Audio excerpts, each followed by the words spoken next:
Алдарт зунж Вангагийн 2025 оны тухай ноцтой зөвгөнлүүд. Болгарын зунж эмэгтэй Баба Ванга буюу Вангалия Пандева хүн төрөлхтний ирээдүйд тохиолдох олон томоохон үйл явдлыг зөвгөнсөн нь биелэлээ олсоор байдаг. Чернобылийн атомын цахилгаан станцын дэлбэрэлт, 9-р сарын 11-ний террорист халдлага, Диана Гүнжийн үхэл, Барак Обама Америк нэгдсэн улсын ерөнхийлөгчөөр сонгогдох, Оросын холбооны улсын зүгээс Украинд өдөөсөн түрэмгийлэл, тэрч байтугай өөрийн үхлээ зөвгөнсөн гэх мэтчлэн олон үйл явдлуудыг урьдчилан харсан юм. Ванга 12 настай байхдаа хүчтэй хар салхины улмаас агаарт хийсч газар шидэгджээ. Гэр бүлийнхэн шуурганаас хойш хэдэн өдрийн дараа түүнийг нүдэн гэмтэж газар тоор шороонд дарагдан үхлийн ирмэг дээр байхад нь олсон гэдэг. Ванга хараагаа алдснаас хойш хүмүүсийг эдгэх, ирээдүг урьдчилан таамаглах гоц чадвартай болжээ. 1996 онд зунж Ванга 84 наснда таалалд өгсөн бөгөөд нас барахаас өмнө түүний ирээдүг харсан зөвгөнлүүдээс 2025 оныг зөвгөнсөн таамаглал хамгийн ноцтой нь гэж хэлж болох юм.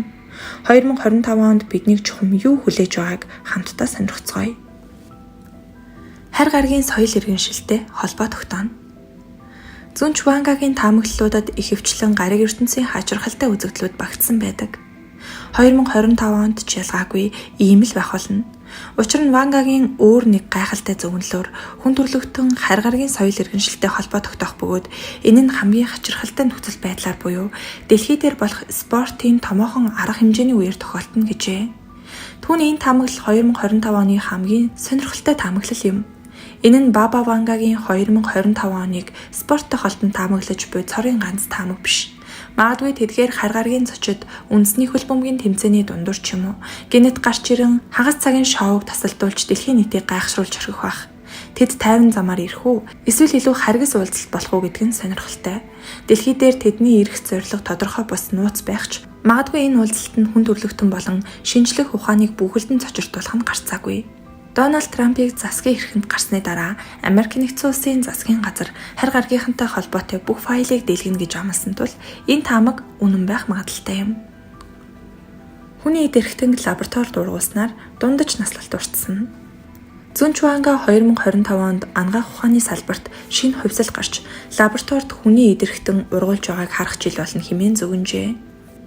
Тэрээр эрдэмтэд лабораторийн нөхцөлд хүний эд эрхтэн шууд ургуулах үйл явцыг төгс болгоно. Ургуулсан эд эрхтнийг шилжүүлэн суулгаснаар олон сая хүний амь амьдралыг уртасгах болно хэмээн таамаглажээ.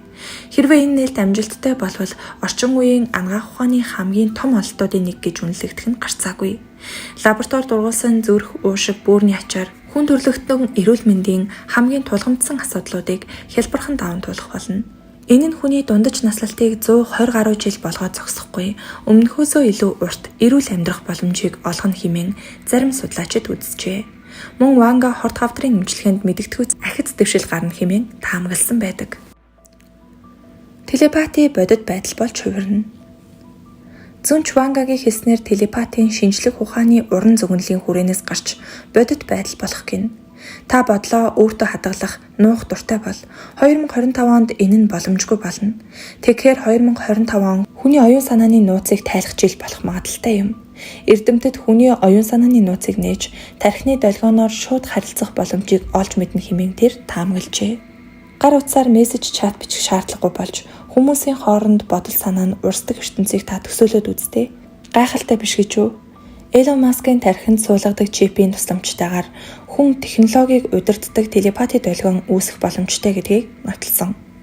Вангагийн зөвгөнснөөр 2025 онд үнэхээр хүмүүс зайнаас үл хамааран хоорондоо оюун санаагаараа шууд харилцах боломж бүрдвэл хүмүүсийн харилцаанд асар их өөрчлөлт гарна.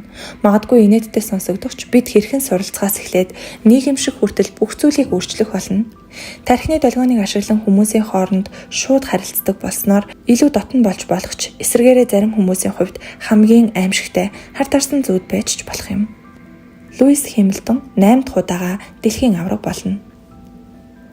Алдарт зунж Ванга Формула 1-ийн домогт нисгэгч Луис Хэмилтоныг 2025 онд Феррариг жолоодож 8 дахь удаага аварга болно хэмээн зөвгөнжээ. Хэрэв энэ зөвгнөл биелвэл Хэмилтон Формула 1-ийн түүхэнд хамгийн амжилттай нисгэгч болж Формула 1-ийн түүхэнд нэгэн шинэ рекордыг тогтоох юм. Хэмилтон 2008 оноос 2020 оны хооронд тус уралдаанаас 7 удаа аваргын цом хүртсэн байдаг. Хэмилтон Формула 1-ийн 2025 оны улиралд Мерседесээс Феррари руу шилжиж байгаа тухай цочирдон мэдээ нь олонний анхаарлыг маш ихээр татсан явдал болсон юм. Магадгүй энэ шилжилт Баба Вангагийн таамаглалыг батлахад нэлээд ойртсныг илтгэх байх. Формула 1-ийн хөгжин дэмжигчид 2025 оныг британчууд давмгаалах сэтгэл хөдлөм улирал болно хэмээн найдвар тавин хүлээж байгаа нь гарцаагүй. Шинэ нууцлаг эрчим хүчний үүсвэр нэгдэнэ. Баба Ванга эрчим хүчний ертөнцид гарах гинтийн бөгөөд нууцлаг нээлтийг зөгнөжээ. Ванга эрдэмтэд 2025 онд Евробусын мэт санагдах хязгааргүй бидний урьд өмнө нь харж байгаагүй эрчим хүчний цоо шинэ их үүсвэрийг олох болно. Энэхүү нээлт нь дэлхийн бүхэл салбарт тохиолддог эрчим хүчний хямралыг зогсоох түлхүүр болно гэжээ. Гэвч их үүсвэр нь хаанаас гарах нь тодорхойгүй. Таамаглал төдий учраас энэ нь маргаантай сэдв юм. Зарим хүмүүс нууцлаг эрчим хүчний их үүсвэр харь гаргийн өндөр хөгжилтэй соёл иргэншлийн бэлэг байж магадгүй хэмээх дүгнэлтийг хийжээ. Дэлхийн 3 дугаар дайн болно.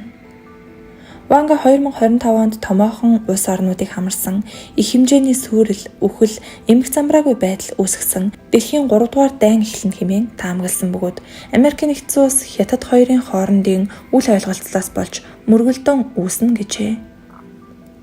Европт мөргөлдөөн болно. 2025 онд Европын байдал хүндхэн болно хэмээн Ванга зөвгөнж байжээ. Гэхдээ Европт аль хэдийн дайн болж байна.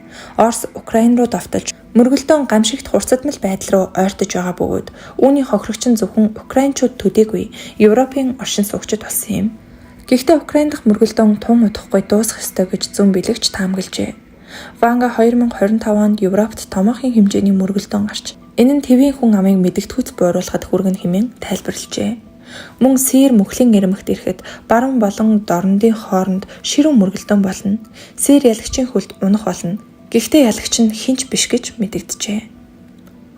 Орос хүчрхэгжинэ. Ванга эмээ 1979 онд өгсөн нэгэн ярилцлагада дэлхийд Орос орн ноёрхох тухай дурдаад Владимир гэх хүн ирээдүйд дэлхийн эзэн болно гэж хэлсэн байдаг. Бүх зүйл яг л мэс шиг хайлан үгүй болно. Харин Владимирийн алдар суу Оросын нэр алдар огтхонч хөндөгдөхгүй үлдэнэ. Түүний замд торсон бүхэн үгүй болж дэлхийн эзэн болон хэмээн ярьсан байдаг. Вангагийн таамагснаар 2025 онд Путин Орос улсын ноёрхлыг бэхжүүлнэ. Түүнийг хинч юу ч зогсоож чадахгүй. Энэ үед улс орны эдийн засаг, соёлын нөөцийг сэргээх боломж бүрдэнэ. Орос барууны дарамтаас гарч итгэл найдвар тээн урагшилж эхэлнэ. Улс төрийн тавцанд цоо шин хүчнүүд орж ирнэ. Оросын төрийн оюун санааны тэргүүлэх байр суурийг хаасаагүй тэр дундаа Америк твд хүлээн зөвшөөрч эцэст нь түүний хүч чадлыг бишрэх болно гэжээ. Томоохон хэмжээний байгалийн гамшиг болно. Баба Ванга 2025 онд дэлхийн янз бүрийн бүс нутагт хэд хэдэн хүчтэй газар хөдлөлт, галтуулын дэлбэрэлт болон бусад байгалийн гамшиг тохиолдно. Америк нэгдсэн улсын баруун эргийн дагуу газар хөдөлж, үерийн уншгаар эмх замраагүй байдал үүснэ. Гамшигын улмаас их хэмжээний сүрэл, нас баралт, хүн амын шилжилт хөдөлгөөн болох болно хэмээн таамаглажээ. Эцэст нь хэлэхэд энэ бүхэн таамаг төдий зүүнч Ванга эмээгийн дэвшүүлсэн таамаглал зөвгөнлүүд бүгд биелээгүй гэдгийг санахад илүүдэхгүй.